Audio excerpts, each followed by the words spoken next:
చాలామంది బిడ్డలకి పాలు ఇవ్వాలన్నా వాళ్ళ టైం దొరకో ఇలా జరుగుతూ ఉంది, పోస్ట్పోన్ చేస్తూ ఉంటారు, లేదంటే స్కిప్ చేస్తూ ఉంటారు. అయితే దానికి మీరు ఆల్టర్నేటివ్ సోర్స్ కూడా చాలా చక్కగా చెప్పారు. బ్రెస్ట్ పంప్స్ ద్వారా మనం మిల్క్ తీసి దాన్ని స్టోర్ చేయొచ్చు అని. సో అయితే 1 డే వరకు అది అలా ఉంటుందా ఫ్రిడ్జ్ లో 24 hours? చాలా మంచి కాకపోతే దాంట్లో ఏమీ you should not keep any wet meat అటువంటి పెట్టకూడదు.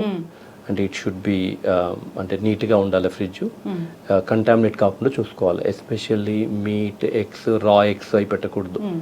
అంటే కూరగాయల మార్కెట్ లో ఉన్న కూరగాయలన్నీ మనం ఫ్రిడ్జ్ అంటే ఇప్పుడు మార్కెట్ లో ఉన్న కూరగాయల్లో కాకుండా చక్కగా ఒక మంచి నీట్ గా ఉన్న ఫ్రిడ్జ్, ఓన్లీ పాలు ఇలాంటివి మాత్రమే ప్రిజర్వ్ ఎస్ ఖచ్చితంగా డాక్టర్ గారు. సో పిల్లలకి రకరకాల ఇష్యూస్ అనేవి వస్తుంటాయి. జాండీస్ అనేది మనం కామన్గా చూస్తూ ఉంటాము.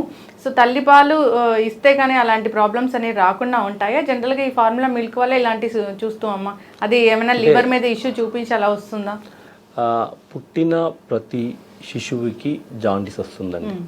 90-95% తల్లిపాలైనా డబ్బా పాలైనా అది సహజం. ఎందుకు అలా జరుగుతుందంటే తల్లి కడుపులో ఉన్నప్పుడు బిడ్డకి ఎక్కువ రక్త కణాలు కావాలి.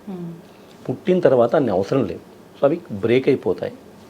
ఆ బ్రేక్ అయిపోయిన వచ్చే క్రమంలో వచ్చేటువంటి కలరు పదార్థమే జాండీస్. అది కళ్ళల్లో, స్కిన్ మీద డిస్కలరేట్ చేస్తుంది. మొదటి 4 నుంచి 7 రోజుల వరకు పెరిగి దానంతర తానే 2 నుంచి 3 వారాల్లో తగ్గిపోతుంది. ఉండాల్సిన దానికంటే ఎక్కువగా ఉన్నప్పుడే దానికి ట్రీట్మెంట్ అవసరం అవుతుంది. కాబట్టి జాండీస్ రావడం అనేది సహజము. జాండీస్ చాలాసార్లు తనంతర తాను తగ్గిపోతుంది. జాండీస్ కానీ తల్లి భోజనానికి కానీ తల్లి పాల ద్వారా కానీ ఏమి ఇబ్బంది లేదు. ఇన్ఫ్యాక్ట్ మంచిగా పాలు పడితే జాండీస్ తొందరగా తగ్గుద్ది. ఒకవేళ తల్లి పాలు సరిగా బిడ్డకి చేరకపోతే బిడ్డ యొక్క పొట్టలోనే ఆ జాండీస్ అనేది ఆ మోషన్ సరిగా వెళ్ళకపోతే దాంట్లోనే రిపీట్ అవుతుంటుంది, బ్లడ్లో సర్క్యులేట్ అవుతూ ఉంటుంది. సో జాండీస్కి తల్లిపాలకి సంబంధం లేదు. తల్లిపాలు చక్కగా ఇవ్వడం ద్వారా జాండీస్ తొందరగా మెరుగుపడుతుంది. పుట్టిన ప్రతి శిశువుకి జాండీస్ రావడం సహజం. ఫైనల్గా ఈ డిస్కషన్ అంతా తల్లిపాల గురించి ఏం చెప్తారు డాక్టర్ గారు? ఫైనల్గా ఒక మెసేజ్ అంటే సమాజానికి ఏమి ఇస్తారు? అమ్మ పాలు అమృతంతో సమానం. ఆ అమ్మ ఆ పని చేయాలంటే ఆమె కాదు, మనమందరం ఆమె తోడు ఉండాలి. ఖచ్చితంగా మ్యామ్. రియల్లీ సార్ చెప్పింది నిజం చెప్తున్నాను. ఒక మంచి పౌరుడు బయటికి రావాలి, ఈ సమాజంలో ఎదగాలి అని అంటే తల్లి పాలు ఎంత సంరక్షణ ఇస్తుందో సమాజము, కుటుంబం కూడా అంతే సంరక్షణ వాళ్ళిద్దరికీ ఇవ్వాలి. అప్పుడు మాత్రమే మనం మంచి సమాజాన్ని నిర్మించగలుగుతాం, మంచి పౌరుల్ని తయారు చేయగలుగుతాం. Yes ma'am. సో ఆ బ్రెస్ట్ ఫీడింగ్ తల్లి ఇవ్వాలి అంటే తనకి సపోర్ట్ అనేది చాలా ఇంపార్టెంట్.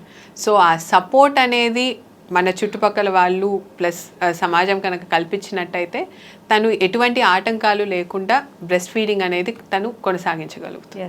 చాలా చక్కటి ఇన్ఫర్మేషన్ మ్యామ్. సో అందరు కూడా అవగాహన తెచ్చుకోవాలి దీని గురించి. ప్రతి ఒక్కరు కూడా ఆలోచించాలని కోరుకుందాం. తల్లి ఆరోగ్యంగా ఉండాలి, బిడ్డ ఆరోగ్యంగా ఉండాలి, తల్లి పాలు బిడ్డకి చేరేలాగా చేయాలి. అది మనందరి బాధ్యత కూడా. సో ఈ మెసేజ్ అన్ని వెళ్ళాలని కోరుకుందాం. ధన్యవాదాలు డాక్టర్ గారు. ధన్యవాదాలు. Thank you.